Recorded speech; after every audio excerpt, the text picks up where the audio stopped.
റസാക്ക തൂക്കുന്നു ചേച്ചി. അസ്സലാമലൈക്കും. നമസ്കാരം. ഞാൻ നാസർമോനുണ്ട്. അതെ, ഞങ്ങളെ 2-3 സജീവ പ്രവർത്തകരുണ്ട്. MK വാസു, ദേവദാസൻ, പിന്നെ കൊങ്ങോടി ചന്ദ്രൻ പോയില്ലേ. ഒന്ന് നമ്മൾ ആദ്യകാലത്തെ ഭാരവാഹികളാണ്. ഒന്ന് വരും, എഴുതിക്ക് പെട്ടെന്ന് വരും. ഞാൻ കേരളി ചാരിറ്റബിൾ ട്രസ്റ്റിന്റെ വഴുകൂരിന്റെ ബഹുമാനപ്പെട്ട ചന്ദ്രശേഖരൻ മാഷ് എന്ന വലിയ മനസ്സിന്റെ 70 വയസ്സിന്റെ മുകളിലുള്ള ആ വലിയ മനസ്സ് വിളിച്ചുകൊണ്ട് മോഹൻ സാഹിബ് 1-ാം തീയതി ഞായറാഴ്ച ഞങ്ങളെ 60 വയസ്സിന് മുകളിലുള്ള റിട്ടയർഡായ ഒരുപാട് ഉദ്യോഗസ്ഥന്മാരും കുറെ നല്ല മനസ്സിന് ഉടമസ്ഥന്മാരെ കൂടി പാവപ്പെട്ട കുറെ മനുഷ്യർക്ക് സഹായം ചെയ്യുന്നുണ്ട്. അതിൽ ഉദ്ഘാടനത്തിന് എത്തണം, അത് പറ്റുമോ എന്ന് ചോദിച്ചപ്പോൾ ഞാൻ ഒരുപാട് സന്തോഷിച്ചു. കാരണം നമ്മളൊക്കെ ഉപ്പാന്റെ ഒക്കെ പ്രായമുള്ള ഇന്ന് വീട്ടിലൊക്കെ ഇരുന്ന് സ്വസ്ഥമായിട്ട് ഫ്രീ ആയിട്ടിരുന്ന് എൻജോയ് ചെയ്യേണ്ട ആൾക്കാർ ഞങ്ങളെ ഉള്ള ജീവിതകാലം മറ്റുള്ളവർക്ക് വേണ്ടി, അതായത് എന്തെങ്കിലും പുണ്യപ്പെട്ട പ്രവൃത്തി ചെയ്യണമെന്നുള്ള മാതൃകാ പുരുഷന്മാര് നമ്മളെ നാട്ടിലൊക്കെ എത്ര പ്രവൃത്തി ഉണ്ടാവണം. കാരണം 60 വയസ്സിന്റെ മേലെ വീട്ടിലിരുന്നിട്ട് ചടക്കാനും പിന്നെ നമ്മൾ തളർന്നിരിക്കേണ്ട സാഹചര്യമല്ല. നമ്മള് വളരെ എൻജോയ് ചെയ്യുന്ന ഏറ്റവും സന്തോഷം കിട്ടുന്ന ഒരു കാര്യമാണ് മനുഷ്യരെ സഹായിച്ചാൽ. അല്ലേ മാഷെ? അങ്ങനെയുള്ള. അപ്പൊ ഇന്ന് അതിന്റെ ഉദ്ഘാടനമായിരുന്നു. ഞാൻ ഇന്ന് രാവിലെയാണ് ദുബായിൽ നിന്ന് വന്നത്. ഇന്നലെ ദുബായിലൊക്കെ ഓരോ പരിപാടി ആയിരുന്നു. കാരണം അവിടെയൊക്കെ പ്രോഗ്രാം ഉണ്ടെങ്കിലും പക്ഷെ അതിനെക്കാട്ടൊക്കെ വലിയ എനിക്ക് സന്തോഷം കിട്ടിയ ഒരു സംഭവം ഇന്ന് ഈ ഒരു പ്രോഗ്രാമാണ്. കാരണം ഈ 70 വയസ്സും 60 വയസ്സിന് മുകളിലുള്ള ആളുകൾ കൂടിയിട്ട് പാവപ്പെട്ടവർക്ക് വേണ്ടി നല്ല പുണ്യപ്പെട്ട പ്രവൃത്തി ഒറ്റക്കെട്ടായിട്ട് ഇറങ്ങുക, അതിൽ കിട്ടുന്ന സുഖം എന്താണെന്നുള്ളത് നമ്മൾ മാഷന്മാരോട് ചോദിക്കാം. മാഷേ, ഇപ്പൊ എത്ര വയസ്സായി? 75 വയസ്സായി. മാഷ് സത്യത്തില് 1-2 ഓപ്പറേഷൻ ഒക്കെ കഴിഞ്ഞ ഇതാണ്. അതൊക്കെ മറന്നിട്ട് ദൈവം പടച്ചമ്പുരാന് മാഷെ കണ്ടറിഞ്ഞ ആരോഗ്യം തിരിച്ചു തരുന്നുണ്ട്. കാരണം ഉദ്ദേശങ്ങള് നമുക്ക് വേണ്ടിയല്ല നമ്മൾ ജീവിക്കുന്നത്. നമ്മൾ ജീവിച്ചത് മറ്റുള്ളവർക്കും പാടെ ഉപകാരപ്പെടണമെന്നുള്ള വലിയൊരു മെസ്സേജാണ് മാഷ് എനിക്ക് തന്നിട്ടുള്ളത്. എന്താ സമൂഹത്തിനോട് മാഷക്ക് പറയാനുള്ളത്?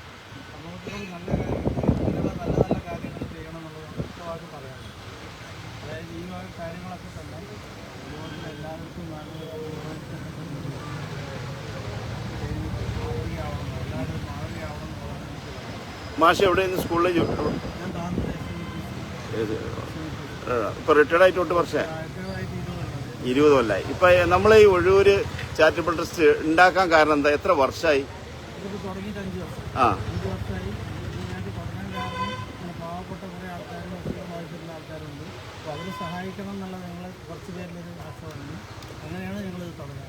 മാഷ് പറഞ്ഞൊരു വാക്ക്, ഞാൻ എന്റെ മക്കളിലും ഈ പുണ്യപ്രവർത്തിന്റെ ആ ഡിഗ്രി കൊടുക്കുന്നുണ്ട് മാനു എന്ന്. അത് അങ്ങനെ ഒരു മനസ്സ് വരാൻ കാരണം എന്താ? അച്ഛനും അമ്മയും അങ്ങനെ ചെയ്തിരുന്നു?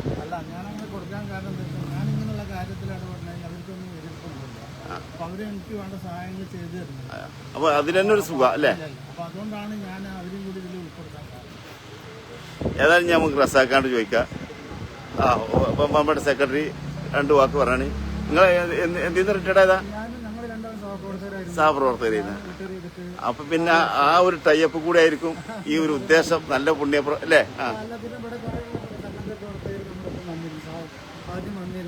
ഇത്തരത്തിലൊരു കൂട്ടായ്മ വേണം. അപ്പൊ അവര് എന്നെയും ചന്ദ്രശേഖരൻ മാഷാണ് സമീപിച്ചത്. അത് നമ്മളെ ഒരു കമ്മിറ്റിയൊക്കെ കൂടി പിന്നെ ഇവിടെ ഉള്ളപ്പോൾ ഇന്ന് വന്നിട്ടുള്ള ഈ ആളുകളൊക്കെ നമ്മുടെ പരിസര പ്രദേശത്തുള്ള ആളുകളാണ്. അവരൊക്കെ ആ കൂട്ടായ്മയിലൂടെ വന്ന് ഒരു കമ്മിറ്റിയായി. പിന്നെ ഇവിടുത്തെ സർവീസ് സഹകരണ ബാങ്ക് അതിനെ സപ്പോർട്ട് ചെയ്തു. പിന്നെ സുമനസ്സുകളായിട്ടുള്ള ആളുകൾ വന്നു. അത് കഴിഞ്ഞതിന് ശേഷമാണ് താനൂർ MLA ആയിട്ട് ശ്രീ അബ്ദുറഹ്മാൻ സാഹിബ് വരുന്നത്. അദ്ദേഹത്തിന്റെ വലിയൊരു പിന്തുണ നമുക്കുണ്ട്. അങ്ങനെയാണ് വരുന്നത്. ഏതായാലും അത് തുടങ്ങിയതിന് ശേഷം മുന്നോട്ടല്ലാതെ പിന്നോട്ടായിട്ടില്ല. ഒരു ദിവസം പോലും കൂട്ടിയിട്ടില്ല. കൂടുതൽ കാര്യങ്ങൾ വരുന്നുണ്ട്. ഇപ്പൊ താങ്കളെ പോലൊക്കെയുള്ള ഈ രംഗത്ത് വളരെ പ്രസിദ്ധരായിട്ടുള്ള ആളുകൾ ഞങ്ങളോടൊപ്പം പോകുന്നതിന് ഞങ്ങൾക്ക് വലിയ ഒരു എനർജിയാണ് കിട്ടുന്നത്. അതുവഴി സഹായം ഞങ്ങൾ പ്രതീക്ഷിക്കുന്നു. തീർച്ചയായിട്ടും റസാക്ക, ഒരു അത്ഭുതമാണ് ഇന്ന് നമ്മൾ കാണുന്നത്. ഇവിടെ ഈ 60 വയസ്സിന് മുകളിലുള്ള റിട്ടയർഡായ മാഷുമാരും സഹപ്രവർത്തകരും എന്ത് കാര്യത്തിനന്ന് നമ്മളിവിടെ കൂടിയിട്ടുള്ളത് പോലും ചിന്തിക്കാൻ പോലും കഴിയില്ല. കാരണം ഓരോരുത്തരുടെ വാക്കും നമുക്ക് നമ്മളെ ആരോഗ്യം കൊണ്ട്, നമ്മളെ സമ്പത്ത് കൊണ്ട്, നമ്മളെ വാക്കുകൊണ്ട്, നമ്മളെ പുഞ്ചിരി കൊണ്ട് അല്ലേ? നമുക്ക് മുമ്പ് സംസാരിച്ച ചെയർമാനാണ്. നല്ല ആരോഗ്യ പ്രശ്നമുള്ള ആളാണ്. നടക്കാൻ പോലും നല്ല പ്രയാസമുള്ള ഒരാളാണ്. സെക്രട്ടറി ആണെങ്കിൽ വർഷങ്ങൾക്ക് മുമ്പേ കിഡ്നി മാറ്റി വെച്ചിട്ടുള്ള ഒരാളും കൂടെ. അപ്പൊ യഥാർത്ഥത്തിൽ ഈ പ്രയാസം അനുഭവിക്കുന്ന ആളുകളുടെ മനസ്സിനെ കുറിച്ച് എനിക്ക് നല്ല അതാണ് അതിൽ ഒന്നാമത്തെ കാര്യം. രണ്ടാമത് ഈ നാട് ഇപ്പൊ ഞങ്ങളുടെ ഈ പ്രദേശത്ത് അത്യാവശ്യം സർക്കാർ ജീവനക്കാർ താമസിക്കുന്ന ഒരു പ്രദേശം കൂടിയാണ്. അപ്പോൾ തിരിഞ്ഞു വരുന്ന നേതൃത്വം ഇത്തരത്തിലൊരു പ്രവർത്തനങ്ങളുടെ കാഴ്ചവെച്ചാൽ സ്വാഭാവികമായും വരുന്ന ആളുകളൊക്കെ തന്നെ അതിനെ ലീഡാക്കി മാറ്റാൻ കഴിയും. അതൊരു പ്രധാന കഴിവാണ്. സാധാരണഗതിയിൽ ചെറുപ്പക്കാർ കൂടിയ സാധനം ഉണ്ടാകും, ചിലപ്പോൾ അത് കുറച്ച് കഴിഞ്ഞാൽ അസ്തമിച്ച് പോകുന്നത് നമ്മൾ കാണാറുണ്ട്. എന്നാൽ ഇവിടെ നേരെ തിരിച്ചാണ്. പ്രായം ചെന്ന ആളുകൾ ഇത്തരത്തിലൊരു നല്ല സംരംഭം ആരംഭിക്കുന്നു. തീർച്ചയായും ചുരുങ്ങിയ കാലം കൊണ്ട് 5 കൊല്ലക്കാലം കൊണ്ട് ഒരുപക്ഷെ ഇവിടുത്തെ മുത്തശ്ശികളായിട്ടുള്ള ഒരുപാട് സന്നദ്ധ സംഘടനകൾക്ക് ചെയ്യാൻ പറ്റുന്നതിനപ്പുറം ഇവരുടെ പ്രായം മറന്നുകൊണ്ട് പറ്റി ചെയ്യാൻ കഴിയും. അതുകൊണ്ട് തന്നെ തീർച്ചയായിട്ടും ഇത് നിലനിർത്തണം. നമ്മുടെ ശബ്ദം ശ്രമിക്കുന്നവരൊക്കെ എന്നും ഇവരെ സഹായിക്കുന്നവരായിട്ട് കൂടി മാറുകയാണ്. അപ്പൊ സാറ് എന്തിനാ റിട്ടയർഡ് ആയതാ? RDO ചെയ്യുന്നത് എവിടെ? തിരൂര്. സാറിന് എത്ര വയസ്സായി ഇപ്പോ? 79 വയസ്സായി. ചന്ദ്രശേഖര മാഷിക്ക് 75. അവിടുന്ന് ഓവർടേക്ക് ചെയ്തിട്ടിട്ട് 79 എത്തിയപ്പോഴും നിറയെ പുഞ്ചിരി. ആ മുഖത്തുള്ള ഐശ്വര്യം കണ്ടങ്ങള്. ഇതാണ് സത്യത്തില് പടച്ചോ ഹൃദയത്തിക്കാ നോക്കണെന്ന്. പടച്ചോന് ജാതിയൊന്നുമില്ല, പക്ഷേ നന്മ ചെയ്യണവന്റെ മുഖത്ത് ഐശ്വര്യം ഉണ്ടാവും എന്നുള്ളതിന് ഉദാഹരണമാണ് 79 വയസ്സായ സാറിന്റെ ആ മനസ്സ് കണ്ടങ്ങൾ മുഖം. പടച്ചോ ആയസ് കൊടുക്കട്ടെ മാഷിക്ക്. എന്താ സമൂഹം പൈസ കിട്ടിപ്പോയി. അപ്പം അതിലൊരു ഭാഗം നമ്മളിങ്ങനെ പുണ്യ പ്രവർത്തിക്ക് കൊടുക്കുന്നെന്ന് നമ്മളെ മനസ്സാക്ഷി പറയൽ. അതാണ് പ്രധാനം. നമ്മൾ മനസ്സാണ് വേണ്ടത്. ഇവിടെ പൈസ കിട്ടിയിട്ട് കാര്യമില്ല. ഇപ്പോൾ താങ്കളുമായിരുത്ത ആൾക്കാർക്ക് ധാരാളം സമൂഹത്തിലുണ്ട്, പക്ഷെ മനസ്സ് വേണമല്ലോ, എന്നാലല്ലേ അവർക്ക് കൊടുക്കാൻ കഴിയുന്നത്. ഏറ്റവും നമുക്ക് ചെയ്യാൻ കഴിയുന്നത് മറ്റുള്ളവരെ സഹായിക്കാം. അതാണ്. സാറിന് എത്ര മക്കളാ? 2 മക്കൾ. അവരെന്താ വർക്ക് ചെയ്യണ്? അവര് ഒരാൾ IT ഫീൽഡാണ്, മോള് നഴ്സറി ടീച്ചറാണ്. അതുപോലെ അഭിമാനിക്കുണ്ടാവും. അച്ഛൻ 79 വയസ്സായപ്പോഴും ഒരുപാട് നല്ല മനുഷ്യർ ഒരുമിച്ച് കൂടിക്കൊണ്ട് നാട്ടിലെ സമൂഹത്തിലെ നല്ല കാര്യങ്ങൾ ചെയ്യുക അല്ലേ? മക്കൾക്ക് അല്ല അച്ഛൻ അവിടെ പോയി കണ്ട് ചൊറിഞ്ഞുകാണ്ട് ആ തിരക്കായി അതല്ലല്ലോ, നല്ല കാര്യങ്ങൾക്ക് നേതൃത്വം കൊടുക്കുക. ഇപ്പോൾ ഞങ്ങൾ നേരത്തെ പറഞ്ഞ മാതിരി ഇവിടെ ഞങ്ങളൊരു ലൈബ്രറി ഉണ്ട്, പ്രസിഡന്റാണ്, ഞാൻ സെക്രട്ടറി ഇവിടെ ഉണ്ട്. ഞങ്ങളിപ്പോൾ ഞങ്ങൾ ലൈബ്രറിയിൽ ഒരു വലിയ അസുഖമാണ്. ഞങ്ങളൊരു വലിയൊരു എമൗണ്ട് ആൾക്കാരുടെ തെറ്റി കൊടുക്കാൻ പറ്റും. അത് ഞങ്ങൾക്ക് ഒരു ജീവിതത്തിലൊരു മറക്കാൻ പറ്റാത്ത ഒരു കാര്യമാണ്. വലിയൊരു എമൗണ്ട്. ഇനിയിപ്പോൾ നമ്മളെ ആവശ്യം ഈ 60 വയസ്സിന് മുകളിലുള്ള 79 വയസ്സ് വരെ നിൽക്കണേ മാഷാള്ള ഏറ്റവും ടോപ്പിലല്ലേ സാറല്ലേ? അപ്പൊ ഒരു ആഗ്രഹമാണ് നമുക്കൊരു ആംബുലൻസ്, ഒരു ഓക്സിജൻ മെഷീൻ അല്ലേ? ഇതാണ് നമ്മൾ ആവശ്യം. അപ്പോ ഞാൻ അതായത് ഒരുപാട് ഉന്നത സമ്പത്തുള്ള ആളുകളുണ്ട് നമ്മുടെ നാട്ടില്. അപ്പൊ ഒഴുകൂരുള്ള 60 വയസ്സിന് മുകളിലുള്ള ഈ മനുഷ്യസ്നേഹികളുടെ ആഗ്രഹം അവരെ നാട്ടില് പാവപ്പെട്ട രോഗികൾക്കൊക്കെ എല്ലാ എമർജൻസി ഘട്ടം വരുമ്പോൾ ഓടി ഹോസ്പിറ്റലിൽ എത്തിക്കാൻ ഒരു ആംബുലൻസ്. അതിന്റെ പുറത്ത് നല്ല മനസ്സുള്ള കുറേ മനുഷ്യരുണ്ട്. നമുക്കറിയാം കൊറോണ വന്നപ്പോൾ നമ്മൾ ഓക്സിജൻ കിട്ടാഞ്ഞിട്ട് എത്ര പണം കോടികൾ കൊടുക്കാൻ തയ്യാറായിരുന്നു.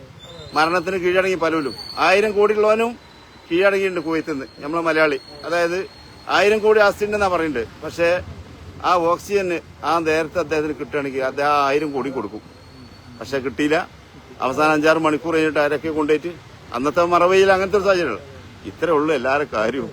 ഈ മേപ്പെട്ട് ഇതിങ്ങനെ വലിച്ചിട്ട് കീഴ്പ്പെട്ടിന് കിട്ടിയില്ലെങ്കിൽ അവിടെ കഴിഞ്ഞില്ലേ പണത്തിന്റെ പവറിലൊക്കെ പവർ. എത്ര പദവിയാണെങ്കിലും പണം ഉണ്ടെങ്കിലും അവിടെ തീർന്ന്. ഇത് ഫ്രീ ആയിട്ട് തരുന്നതിന് നമ്മളൊരു വില കൽപ്പിക്കില്ല അല്ലേ മാഷെ? സാർ ഒന്ന് ആലോചിച്ച് നോക്കുകയാണ്. നമുക്ക് സാറിനിപ്പോ ഈ ഓക്സിജൻ കിട്ടിയില്ലെങ്കിൽ സാർ എന്തും ചെയ്യാൻ തയ്യാറാണ്. പക്ഷെ ഇത് ദൈവം തന്നിട്ട് ഇതിനൊരു 10 രൂപയെങ്കിലും ദിവസം നീക്കി വെച്ചുകൊണ്ട് ഒരു പാവപ്പെട്ടവനെ കൊടുക്കുക. ഈ ദൈവം തന്ന ഈ ഓക്സിജന് ഞാൻ സൗജന്യമായിട്ട് ആ ഒരു മനസ്സിലും വെച്ചൂടെ? അത് ചെയ്യൂല മാഷ. ചില ആൾക്ക് വഴിയും കൊടുക്കൂല, വെള്ളം കൊടുക്കൂല, ഒക്കെ എന്റേതെന്ന് പറഞ്ഞ് പിടിച്ചു വെക്കും. ഇത് മൂപ്പരാളെ 2 മിനിറ്റാണ് പൊളിച്ചു നിർത്തുമ്പോഴാണ് എന്റേതെന്നുള്ള വാക്കൊക്കെ അവിടെ അവസാനിക്കുക. ഏതായാലും ഞങ്ങളെ സാറിനൊക്കെ നന്ദി എത്ര പറഞ്ഞാൽ തീരൂല. 79ാമത്തെ വയസ്സിലും ഈ പുണ്യപ്രവർത്ത പ്രവൃത്തിയിൽ ഞങ്ങളെ ചന്ദ്രശേഖര മാഷിന് കൂടെ നിങ്ങൾ ഒറ്റ കെട്ടായി പ്രവർത്തിക്കുക. ആരെങ്കിലൊക്കെ വരും നമ്മുടെ ആംബുലൻസായിട്ടും നമ്മളെ ഈ പറയപ്പെട്ട ഓക്സിജൻ മെഷീനായിട്ടൊക്കെ എത്തും. നിങ്ങളെ ഈ പുണ്യ മനസ്സുണ്ടല്ലോ അല്ലേ? ഞാൻ സാറ് എന്ന് പറയണേ നിങ്ങളെന്തിനാ ജോലി റിട്ടയർഡ്? 70 വയസ്സായി. അല്ല എന്തിനാ ട്രഷറിയിൽ നിന്ന് മാറിയാണ് റിട്ടയർഡ് ആയതാണ്. ബാങ്കിന്റെ പ്രസിഡന്റാണ്. അപ്പൊ നന്നായി വലിയൊരു കൂട്ടായി സപ്പോർട്ട് ചെയ്ത് കൊടുക്കുന്നുണ്ട്.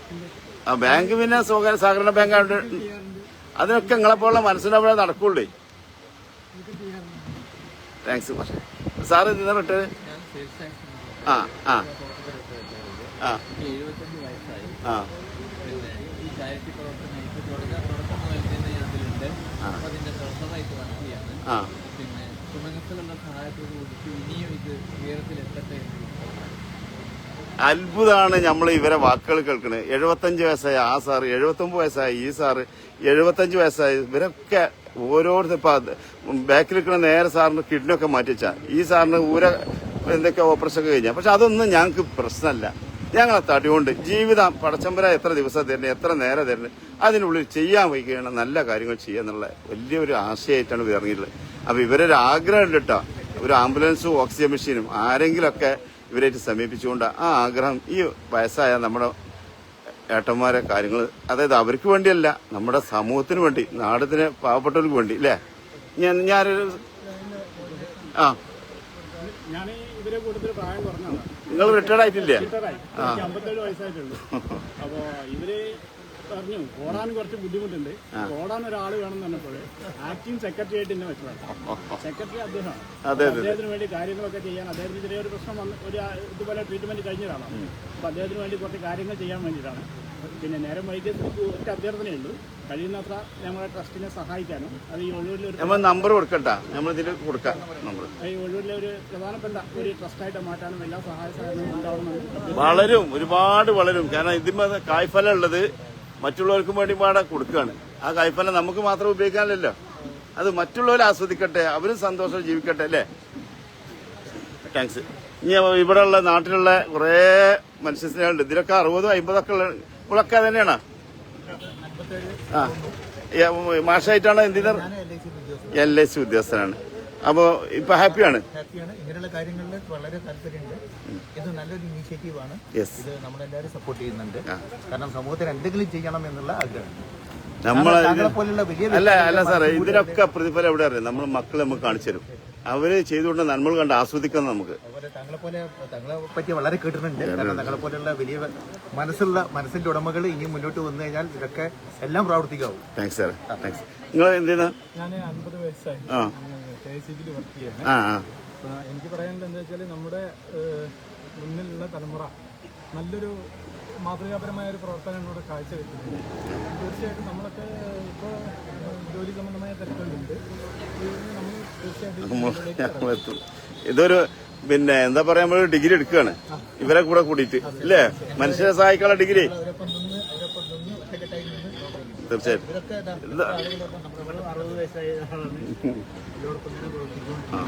ഇതിലൊരു സുഖം വേറെ തന്നെ, വേറെ ഒന്നും കിട്ടാത്തൊരു സന്തോഷം അല്ലേ. സത്യമാണ്. അതെ അല്ലേ സാറേ? അപ്പൊ 68 വയസ്സായി, എക്സ് ഗൾഫാണ്. നിങ്ങൾ മുടി കറപ്പിച്ചിട്ടുണ്ടല്ലേ? എന്നാലും നമ്മൾ ഹാപ്പിയാണല്ലോ. ഇവിടെ ഓരോരുത്തരും മുഖം കണ്ടങ്ങള് ഒരു വെറുപ്പായ രീതിയിൽ ഇരിക്കില്ലല്ലോ, ഒക്കെ സന്തുഷ്ടരല്ലേ. എന്തിനു വേണ്ടി നമുക്ക് പോക്കറ്റിക്കല്ല, നമുക്ക് ആർക്കെങ്കിലും നമ്മളെ തടികൊണ്ട് സമ്പത്തുകൊണ്ട് നേരത്തെ പറഞ്ഞൊരു ഭക്ഷണമായി കൊടുത്തു. ഞാനങ്ങനെ ഭക്ഷണമായി കൊടുത്തിട്ട് അതിന്റെ സന്തോഷം അനുഭവിച്ചു നമുക്കറിയാം.